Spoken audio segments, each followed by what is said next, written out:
నమస్తే welcome to D news ముందుగా headlines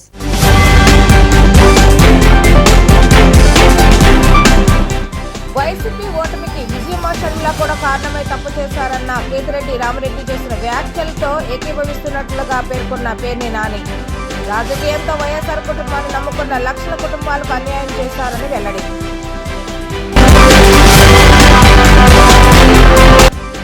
ఈ నెల చివరిలో విడుదల కానున్న ల్యాండ్ మాఫియా మూవీని ప్రజలందరూ ఆదరించాలన్న ఆ సినిమా యూనిట్ సభ్యులు ఎంతో కష్టపడి నటించిన తమకు ప్రజలు ప్రతిఫలం చూపించాలని విజ్ఞప్తి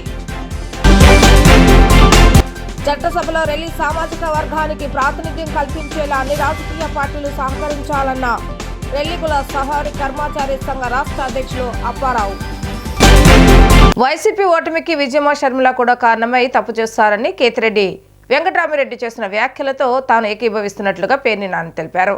వైఎస్ఆర్ కుటుంబాన్ని నమ్ముకున్న లక్షల మంది వైసీపీలోకి చేరారు. విజయమ్మ షర్మిల పిలుపుతో చాలా మంది పార్టీలు చేరారు. మీ కుటుంబంలో ఆస్తి తగాదాలుంటే కోర్టుకు వెళ్లాలి, కానీ రాజకీయంతో వైఎస్ఆర్ కుటుంబాన్ని నమ్ముకున్న లక్షల కుటుంబాలకు అన్యాయం చేశారని చెప్పారు.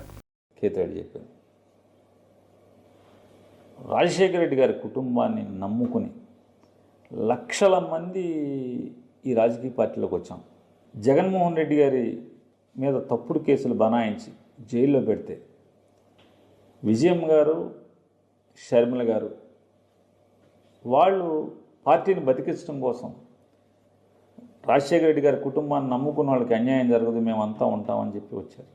మీరు ఆస్తుల కోసం తగాదా పడితే కోర్టులకు వ్యాజ్యాలు వేసుకోవాలి, కానీ ఈ రకంగా అంటే రాజశేఖర రెడ్డి గారి కుటుంబాన్ని నమ్ముకుని ఇన్ని లక్షల మంది రోడ్డెక్కితే వాళ్ళని బలిపశువులు చేస్తా మీ కక్షలో ఆస్తి తగాదా ఉంటే కోర్టుకు వ్యాజ్యానికి వేయండి, వేసుకోవచ్చు కదా.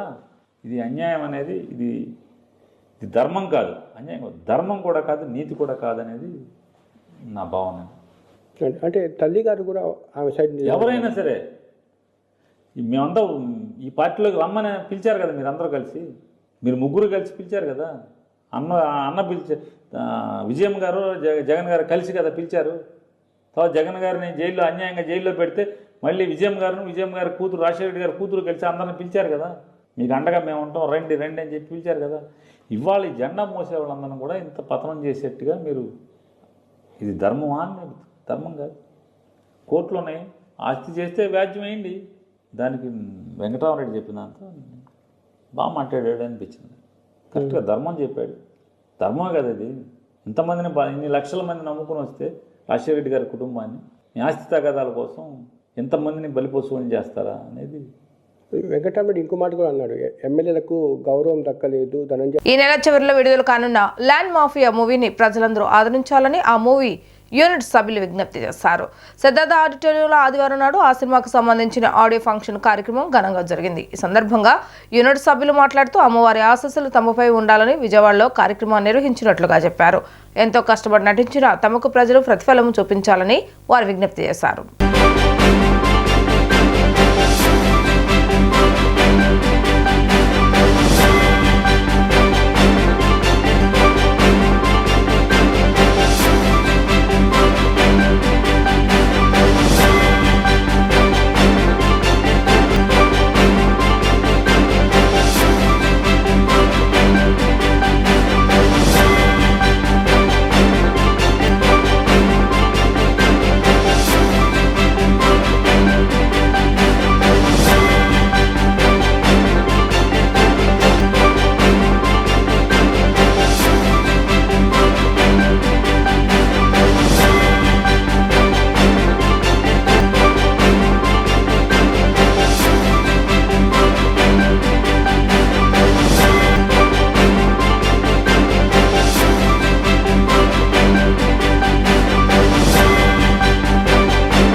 నేను హీరోగా నటించి నిర్మించిన మన సినిమా ల్యాండ్ మాఫియా ఈ నెలలో రిలీజ్ కాబోతుంది. ఇందులో భాగంగా మన విజయవాడ కేంద్రంగా అమ్మవారి ఆశీస్సులతోటి ఈరోజు మన కేంద్రంలో పాటలు రిలీజ్ అయినాయి.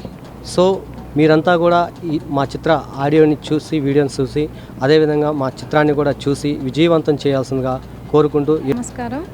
ముందుగా మీడియా మిత్రులకు నా నమస్కారాలు తెలియజేసుకుంటున్నాను. నాకు ఈ అవకాశం ఇచ్చిన డైరెక్టర్ గారికి అండ్ ప్రొడ్యూసర్ అండ్ నా కో ఆర్టిస్ట్ ప్రణయనాథ గారికి నేను ఎప్పుడూ రుణపడి ఉంటాను. తెర వెనక ఉండి మా డిఓపి గారు వెంకట్ గారు లేకపోతే ఈ సినిమా లేదండి.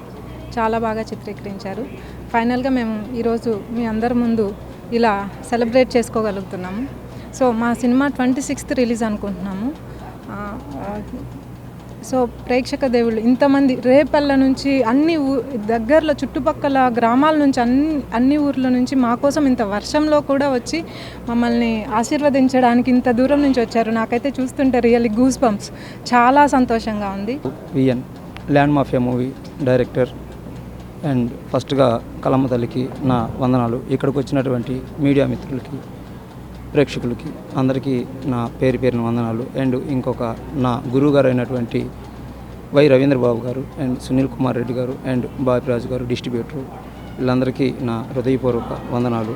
అండ్ మా ఫస్ట్ మూవీ ల్యాండ్ మాఫియా నాకు అవకాశం ఇచ్చినటువంటి మా ప్రొడ్యూసర్ ప్రణయనాథ గారు ఎప్పుడు కూడా నాకు దైవంతో సమానంగా ఉంటారు. సో ఈ ల్యాండ్ మాఫియా మూవీ అనేది ఒక చిన్న బడ్జెట్లో చేసినటువంటి పెద్ద మూవీ. చాలా పెద్ద మూవీస్లో కూడా ఈ మూవీ తలపడుతుంది. ఎందుకంటే ఈ మూవీలో ఉన్న సన్నివేశాలు అయితేమి, కథ అయితేమి ఆ విధంగా చిత్రీకరించబడింది. శ్రీకంఠం నాగరాజారావు ప్రణయనాథ చిత్రాలయలో నేను ఒక లాయర్గా పాత్రను ప్రదర్శించాను. నాకు ఒక మంచి అవకాశాన్ని హీరో గారు, నిర్మాత గారు, దర్శకులు బాబు గారు నాకు ఈ అవకాశాన్ని ఇచ్చారు. ముందు ముఖ్యంగా చెప్పాలంటే ప్రణయనాథ ఒక వ్యక్తి కాదు, ఒక శక్తి. ఈనాటి సమాజంలో ఒక సినిమా తీయాలంటే ఎంత కష్టమో, ఒక తల్లి ఒక బిడ్డకు జన్మనియ్యాలంటే 9 నెలలు కడుపులో మోసి అనేక బాధలు పడి చివరకు ప్రసవ వేదన అయిన తర్వాత ఆ బిడ్డను చూసుకొని ఆ తల్లి ఎంత ఆనందిస్తుందో, ఈనాటి మన ఆడియో ఫంక్షన్ కూడా మరి ఇన్ని సంవత్సరాలు అంత కష్టంగా తీసినటువంటి సినిమాను ఈనాడు ఆడియో ఫంక్షన్ను మనం చేసుకున్నాము. చట్టసభలో రెల్లి సామాజిక వర్గానికి ప్రాతినిధ్యం కల్పించేలా అన్ని రాజకీయ పార్టీలు సహకరించాలని రెల్లి కులాల సఫారీ కర్మచారి సంఘ రాష్ట్ర అధ్యక్షుడు అప్పారావు తెలిపారు. తమ సమస్యల పరిష్కారం కోరుతూ విశాఖ మహాగర్జన చేయాలని నిర్ణయించుకున్నామని, కూటమి ప్రభుత్వ పెద్దలను ఆహ్వానించి తమ సమస్యలను వివరిస్తామని వెల్లడించారు. ఎన్టీఆర్ జిల్లాలో రెల్లి కులస్తుల సమస్యల పరిష్కారం కోసం రెల్లి కుల సఫారీ కర్మచారి సంఘాన్ని ప్రారంభించడం జరిగిందని ఆ సంఘ రాష్ట్ర అధ్యక్షుడు అప్పారావు తెలిపారు. సంఘ ఎన్టీఆర్ జిల్లా అధ్యక్షునిగా ఎర్రంశెట్టి దావిద్, కార్యదర్శిగా భూపతి దిలీప్, సెక్రటరీలుగా శామ్యుల్, అర్జున్ను ఎన్నుకున్నారు.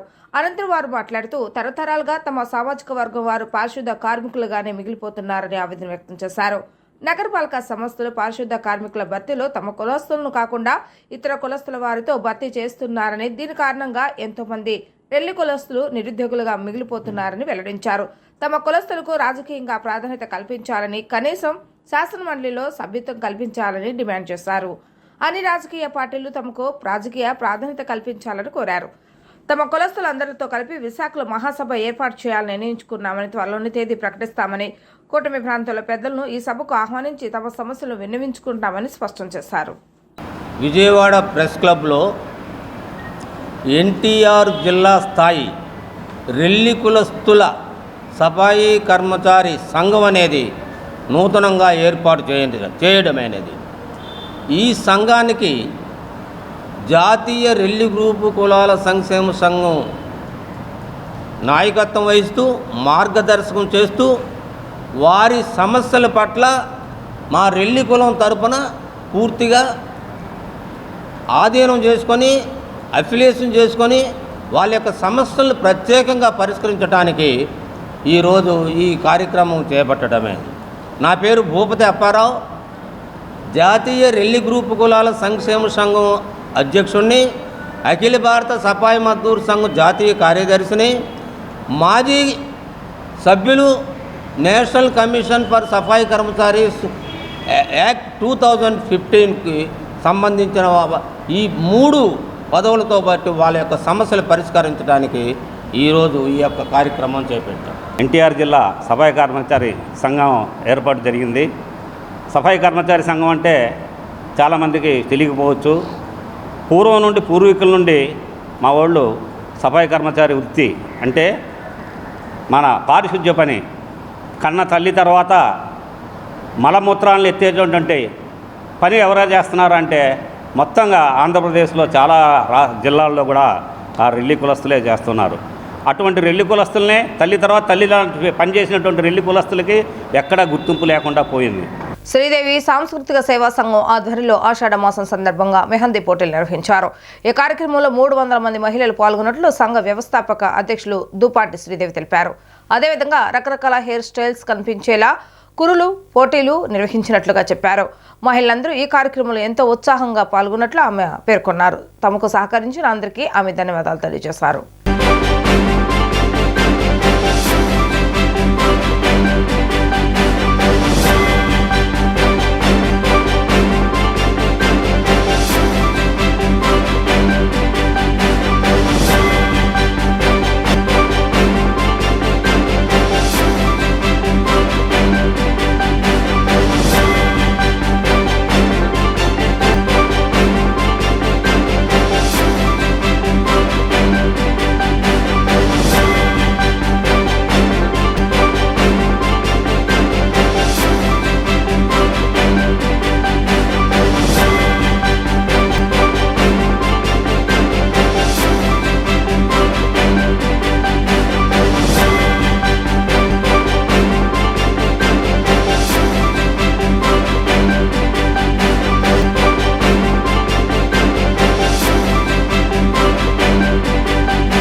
శ్రీదేవి సాంస్కృతిక సాంఘిక సంక్షేమ సంఘం ఆధ్వర్యంలో నేను ప్రతి నెల ఏదో ఒక ప్రోగ్రాం అందరి సహకారంతో నేను చేస్తూ వస్తున్నాను. అలాగే ఆషాఢ మాసం అంటేనే గోరింటాకు అంటేనే ఆడవాళ్ళు చక్కగా అందరూ ఆషాఢ మాసంలో గోరింటాకు పెట్టుకుంటారు అన్న ఆలోచన నాకు వచ్చింది. ఇదే కాంపిటీషన్ పెడితే బాగుంటుందని. అయితే ఆషాఢ మాసంలో ప్రత్యేకత ఉంది. గోరింటాకి ఒక విశిష్ట స్థానం ఉంది. అల్లుళ్ళేమో ఆషాఢ మాసం అంటే ఇంకా రకంగా అల్లుళ్ళు అత్తవారింటికి వెళ్ళకూడదు, కోడళ్ళు అత్తవారింటికి వెళ్ళకూడదు అనే కాన్సెప్ట్ కూడా ఉంది. కానీ నేను సరదాగా ఈసారి నేను మెహందీ పెట్టడం అన్నది అంటే గోరింటాకు బదులు ఇప్పుడు గోరింటాకు రుబ్బి ఇక్కడ తీసుకొచ్చి అంటే కష్టం కాబట్టి కోన్ తోటి మెహందీ కాంపిటీషన్స్ పెట్టాను. సుమారుగా 300 మంది వచ్చారండి. నెల్లూరు జిల్లాలో జలాశయాలను పరిశీలనకు తొలిసారిగా వచ్చారు. ఇరిగేషన్ శాఖ మంత్రి నిమ్మల రామానాయుడు ఆయనకు పుష్పగుచ్చాన్ని అందజేసి స్వాగతం పలికారు. పురపాలక శాఖ మంత్రి డాక్టర్ పొంగునూరు నారాయణ లోని జలాశయాలను పరిశీలించేందుకు తొలిసారిగా రాష్ట్ర జలవనరుల శాఖ మంత్రి నిర్మల రామానాయుడు నెల్లూరుకు విచ్చేశారు. నెల్లూరు R&B గెస్ట్ హౌస్లో విడిది చేసిన మంత్రిని నెల్లూరు జిల్లా మంత్రులు డాక్టర్ పొంగూరు నారాయణ, ఆనం రామనారాయణ రెడ్డి మర్యాదపూర్వకంగా కలిసి పుష్పగుచ్చ అందజేసి శాలువాలతో సత్కరించి ఘన స్వాగతం పలికారు. అనంతరం పలు విషయాలతో పాటు జిల్లాలో ఉన్న జలవనరులపై సుదీర్ఘంగా చర్చించుకున్నారు. వారి వెంట ఎంపీ వేమిరెడ్డి ప్రభాకర్ రెడ్డి, జాతీయ ప్రధాన కార్యదర్శి బీదా రవిచంద్ర, ఎమ్మెల్యేలు సోమిరెడ్డి చంద్రమోహన్ రెడ్డి, దగ్గుమాటి కృష్ణారెడ్డి, వేమిరెడ్డి ప్రశాంతిరెడ్డి, జిల్లా అధ్యక్షుడు అబ్దుల్ అజీజ్తో పాటు జిల్లా కలెక్టర్ ఆనంద్ ఉన్నారు.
రెండు తెలుగు రాష్ట్రాల ప్రభుత్వాల పరిపాలన చాలా అద్భుతంగా సాగుతుందని జోగిని నిషాక్రాంతి తెలిపారు. గతంలో తాము చెప్పిన విధంగానే ప్రభుత్వాలు మారడం జరిగిందని ఆమె పేర్కొన్నారు.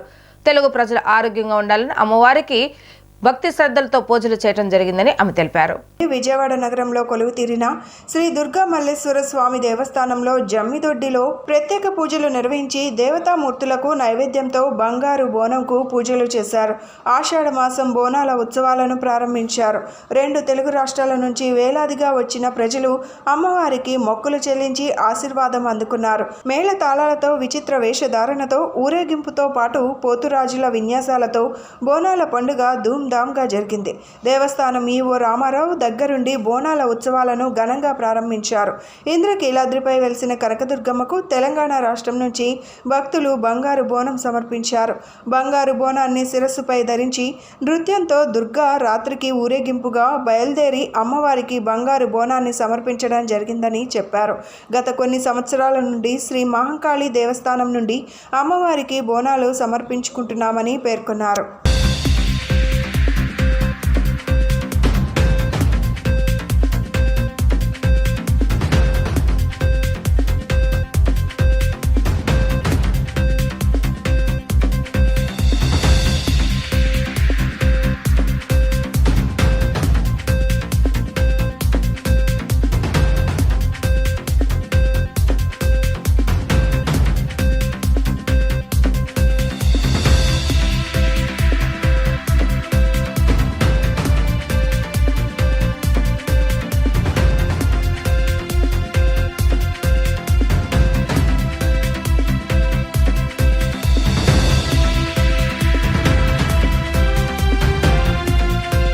అందరికీ కూడా ఆషాఢ మాస బోనాలు శుభాకాంక్షలు. ఈ బోనాల నైవేద్యం సమర్పణ 2018 ప్రారంభించాము. ఈ మాకు ముఖ్య ఉద్దేశం ఒకటి, ఇరు రాష్ట్రాలు బాగా ఉండాలి, వర్షాలు బాగా పడాలి, పంటలు బాగా పండాలి, అదేవిధంగా ఇరు రాష్ట్రాలు కూడా సుభిక్షంగా ఉండాలని, అష్టైశ్వర్యాలతో ఆయురారోగ్యాలతో ఉండాలి అని అమ్మవారిని కోరుకుంటూ ఈ బంగారు పాత్రలో నైవేద్యం సమర్పించడం జరుగుతుంది. తెలంగాణ ప్రజలు మరి ఆంధ్ర ప్రజలందరికీ బోనాల పండుగ శుభాకాంక్షలు. మా ఉమ్మడి దేవాలయం కమిటీ తరపు నుంచి అమ్మవారికి 15 సంవత్సరాల నుంచి చీరే సారే గాజులు పూలు అమ్మవారికి సమర్పిస్తున్నాము. అలాగే మా తెలంగాణ సంస్కృతి బోనము, ఆ బోనం కూడా అమ్మవారికి ఆషాఢ మాసంలో సమర్పిస్తున్నాము. చాలా సంతోషంగా అనిపిస్తుంది. ఇది 7వ సంవత్సరం అమ్మవారికి బంగారు బోనం కూడా సమర్పిస్తున్నాము. మా కమిటీ వాళ్ళు ఒక భారీ ఎత్తున రెండు రాష్ట్రాలు కలిసి ఉండాలని చెప్పి కోరుకుంటూ ఈ దుర్గమ్మ కూడా మాకు తెలంగాణ ఆడపడుచులాగా భావిస్తూ మీ అమ్మవారికి చీరే సారే సమర్పించుకుంటున్నాం. గన్నవరం విమానాశ్రయం నుంచి ముంబై వెళ్లవలసిన ఎయిర్ ఇండియా టెక్నికల్ ప్రాబ్లం వల్ల ఆగిపోయింది. దీంతో ఆదివారం రాత్రి ప్రయాణికులు విమానాశ్రయంలో ఆందోళనలో ఉన్నారు. ఈ విమానంలో 147 మంది ప్రయాణికులు ఉన్నారు. తమకు వేరే విమానం చూపించండి ప్రయాణికులు డిమాండ్ చేశారు. మీ డబ్బులు మీకు రిటర్న్ ఇస్తామని ఎయిర్ ఇండియా అధికారులు చెప్తున్నట్లు ప్రయాణికులు చెప్పారు.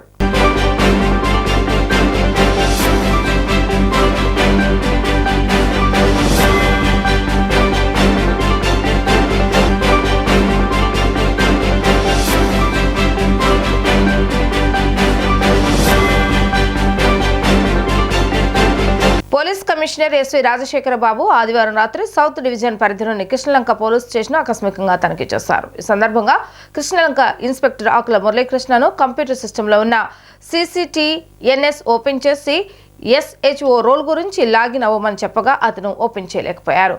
ఇన్వెస్టిగేషన్ ట్రాక్లో క్రైమ్ అగెన్స్ట్ ఉమెన్కు సంబంధించిన వివరాలు చూపించమనగా అతను చూపించలేకపోయాడు. సుప్రీంకోర్టు ఆదేశాల మేరకు పోలీస్ స్టేషన్లో ఏర్పాటు చేసిన సీసీ కెమెరాల యొక్క వివరాలను, వాటి యొక్క సామర్థ్యం, వాటిని ఉపయోగించే విధానం మరియు తన గదిలో అమర్చిన వాటి యొక్క పనితీరు గురించి చెప్పలేకపోయారని పోలీస్ కమిషనర్ తదుపరి ఆదేశాలు వచ్చే వరకు హెడ్ క్వార్టర్స్లో రిపోర్టు చేయమని శ్రీ ఆకుల మురళీకృష్ణకు ఆదేశాలు ఇవ్వటమైనది.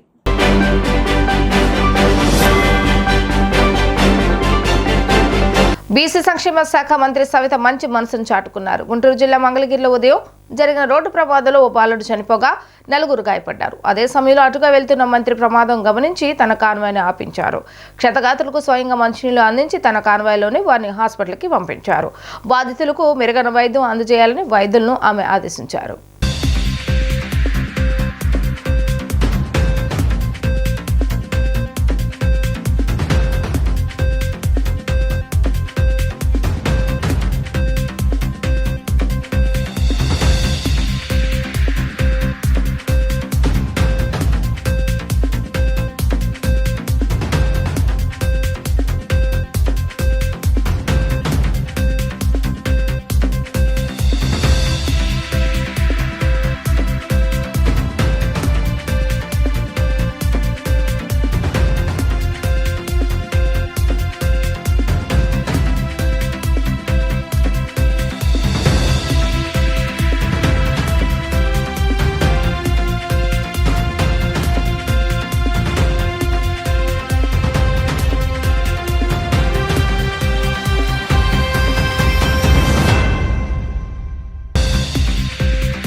మాజీ సీఎం జగన్ భవన నిర్మాణ కార్మికుల కడుపు కొడితే ప్రస్తుత సీఎం చంద్రబాబు నాయుడు ఉచిత ఇసుక విధానాన్ని తెచ్చి వారి ఆకలి తీర్చారని పలువురు టీడీపీ నాయకులు కొనియాడారు. ఎన్నికల సమయంలో ఇచ్చిన మాటను చంద్రబాబు నాయుడు పవన్ కళ్యాణ్ నిలబెట్టుకున్నారని వారు ప్రశంసించారు. కూటమి ప్రభుత్వం అధికారంలోకి వచ్చిన నెల రోజుల వ్యవధిలోనే ఉచిత ఇసుక విధానాన్ని అమలులోకి తేవడాన్ని స్వాగతిస్తూ టీఎన్టీయూసీ నేతృత్వంలో భవన నిర్మాణ కార్మికులు సంబరాలు జరుపుకున్నారు. బుడమేరు వంతెన వద్ద గల అల్లూరి విగ్రహం వద్ద చంద్రబాబు, పవన్ కళ్యాణ్ చిత్రపటాలకు క్షీరాభిషేకం నిర్వహించి తమ అభిమానాన్ని చాటుకున్నారు. ఈ కార్యక్రమంలో పలువురు టీడీపీ, జనసేన నాయకులు పాల్గొన్నారు. ఈ సందర్భంగా 28వ డివిజన్ కార్పొరేటర్ వీరమాచినేని లలిత, పార్టీ రాష్ట్ర కార్యదర్శి నవనీతం సాంబశివరావు, టీఎన్టీయూసీ నాయకుడు కొండ, జనసేన నాయకులు మాట్లాడుతూ ఉచిత ఇసుక పాలసీ వల్ల భవన నిర్మాణ కార్మికులకు ఉపాధి దొరుకుతుందన్నారు. జగన్ కార్మికుల కడుపు కొడితే చంద్రబాబు, పవన్ కళ్యాణ్ వారి ఆకలి తీర్చారని ప్రశంసించారు.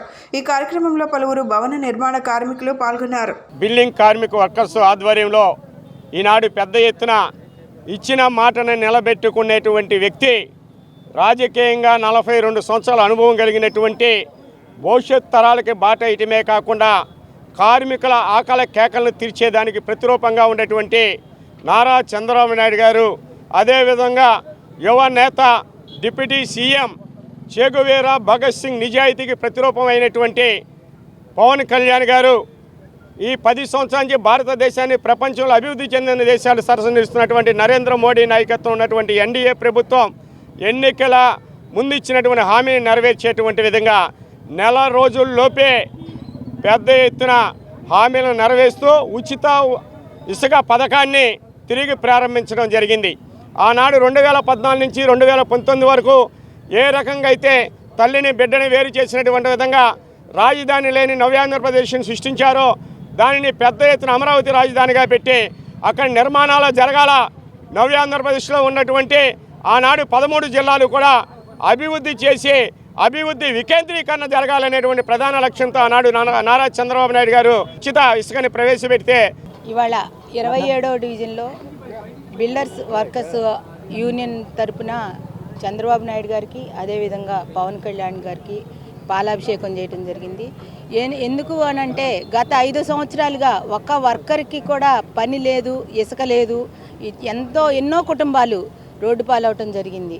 అదే చంద్రబాబు నాయుడు గారు గెలిచిన ఒక నెలలో ఇచ్చిన హామీల్లో పవన్ కళ్యాణ్ గారు కానీ, చంద్రబాబు నాయుడు గారు కానీ చేసిన ప్రతిజ్ఞలేంటి, తీసుకున్న నిర్ణయాలేంటి బట్టి ఇసుక కార్మికులకి ఎంత పని ఉంటుందో అదేవిధంగా ఇసుక ఇచ్చిన మాట ప్రకారం ఇసుక రిలీజ్ చేయడం జరిగింది. నా పేరు బండారు వెంకటేశ్వరరావు, అందరూ కొండ అంటారు. నేను తాపీ మేస్త్రిని, ప్లస్ టీఎన్టీసీ నాయకుడిని, తెలుగుదేశం పార్టీ నాయకుడిని. సరే, ఈరోజు ఈ కార్యక్రమం పెట్టగల కారణం ఏంటంటే మన ప్రియతమ ముఖ్యమంత్రి వర్యులు నారా చంద్రబాబు నాయుడు గారు ఉచిత ఇసుక విధానాన్ని ప్రవేశపెట్టినందుకు కృతజ్ఞత భావంతో మా బిల్డింగ్ వర్కర్స్ యూనియన్ తరఫున ఈ పాలాభిషేకం చేయడం జరుగుతుంది. ముందుగా ఈరోజు ఉచిత ఇసుక విధానాన్ని ప్రవేశపెట్టినటువంటి సందర్భంగా విజయవాడ సెంట్రల్ నియోజకవర్గంలోని 27వ డివిజన్ నందు బిల్డింగ్ వర్కర్స్ యూనియన్ చేతుల మీదుగా కార్యక్రమం చేయడం జరిగింది. ఈ కార్యక్రమానికి ముఖ్య అతిథిగా 28వ డివిజన్ కార్పొరేటర్ గారు వీరమాచినేని లలిత గారు, అలాగే తెలుగుదేశం పార్టీ ఇన్ఛార్జి నవనీతం సాంబశివరావు గారు, అలాగే జనసేన తరపున దాస నాగరాజ్ అనే నేను, అందరూ మా జన సైనికులు, కార్మికులు అందరూ వచ్చారు. మొదట పోలవరం నిర్వాసితుల పునర్వాసానికి ప్రాధాన్యతనిచ్చి డ్యాం కడితే అప్పుడు రాష్ట్రానికి మేలు, అభివృద్ధి జరుగుతుందని సిపిఎం జాతీయ నాయకులు బిబి రాఘవులు, రాష్ట్ర కార్యదర్శి వి శ్రీనివాసరావు డిమాండ్ చేశారు. పోలవరం ప్రాజెక్టును 77% తానే పూర్తి చేస్తానని చంద్రబాబు నాయుడు అంటున్నారని, అది వాస్తవం కాదని, కేవలం 22% మాత్రమే పూర్తయిందని తెలిపారు. కమిటీ ఆధ్వర్యంలో పోలవరంపై సెమినార్ నిర్వహించారు. గవర్నర్పేట ఎంబీ విజ్ఞాన కేంద్రం సమీపంలో బాలోత్సవ భవనంలో నిర్వహించిన ఈ సదస్సులో సిపిఎం పొలిట్ బ్యూరో సభ్యులు బివి రాఘవులు, రాష్ట్ర కార్యదర్శి వి శ్రీనివాసరావు, ఎమ్మెల్సీ ఐ వెంకటేశ్వరరావు, ఆదివాసుల జల సమాధి పోలవరం రచయిత ఆర్ ఉమామహేశ్వరి, ప్రత్యేక హోదా సాధన సమితి కన్వీనర్ చలసాని శ్రీనివాస్, ప్రముఖ న్యాయవాది సుంకర రాజేంద్ర ప్రసాద్ తదితరులు పాల్గొన్నారు. సిపిఎం జాతీయ నాయకులు రాఘవులు, రాష్ట్ర కార్యదర్శి వి శ్రీనివాసరావు మాట్లాడుతూ కొత్త ప్రభుత్వం ఏర్పడిన తరువాత పోలవరంపై జూన్ 28వ తేదీన ఒక శ్వేతపత్రం విడుదల చేశారని అన్నారు. ఆ శ్వేతపత్రంలో నిర్వాసితులైన ప్రస్తావనే లేదని, ఇది చాలా అన్యాయమన్నారు.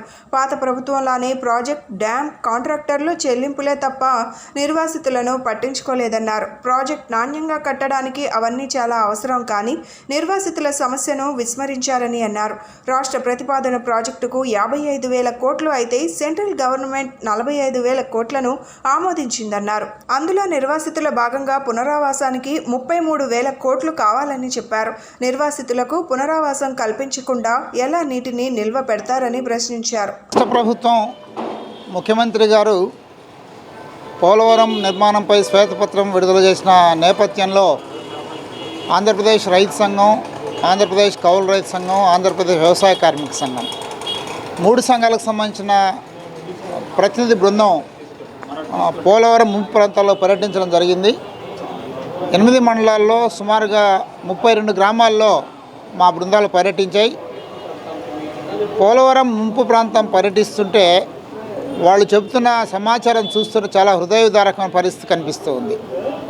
2022లో వచ్చిన వరదల్లో దాదాపు 2-3 నెలల పాటు మొత్తం ఇల్లు వాకిలు వదిలిపెట్టేసి గుట్ల మీద కాపురం చేసిన పరిస్థితి.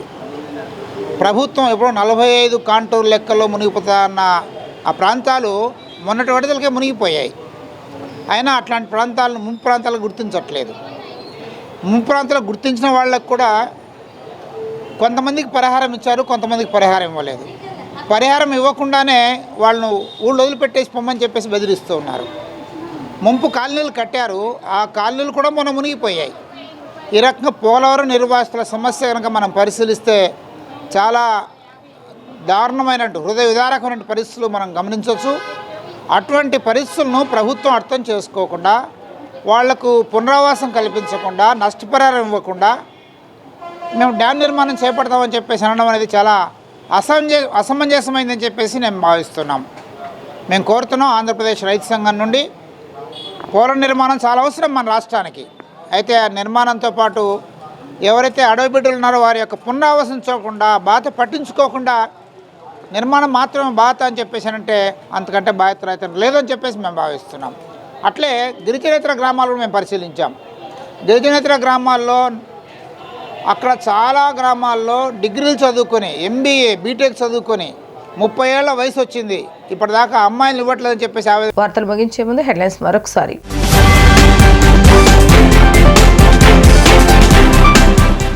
వైసీపీ ఓటమికి విజయమ్మ షర్మిల కూడా కారణమై తప్పు చేశారన్న కేతిరెడ్డి రామరెడ్డి చేసిన వ్యాఖ్యలతో ఏకీభవిస్తున్నట్లుగా పేర్కొన్న పేర్ని నాని.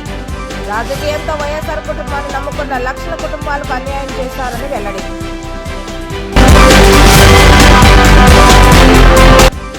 ఈ నెల చివరిలో విడుదల కానున్న ల్యాండ్ మాఫియా మూవీని ప్రజలందరూ ఆదరించాలన్న ఆ సినిమా యూనిట్ సభ్యులు. ఎంతో కష్టపడి నటించిన తమకు ప్రజలు ప్రతిఫలం చూపించాలని విజ్ఞప్తి.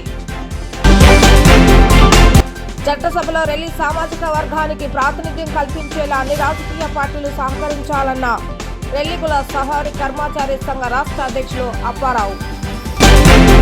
ఇవి ఈరోజు వార్తా విశేషాలు. మరలా తిరిగి ప్రసారమైన వార్తలు మళ్ళీ కలుద్దాం. అంతవరకు సెలవు. నమస్కారం.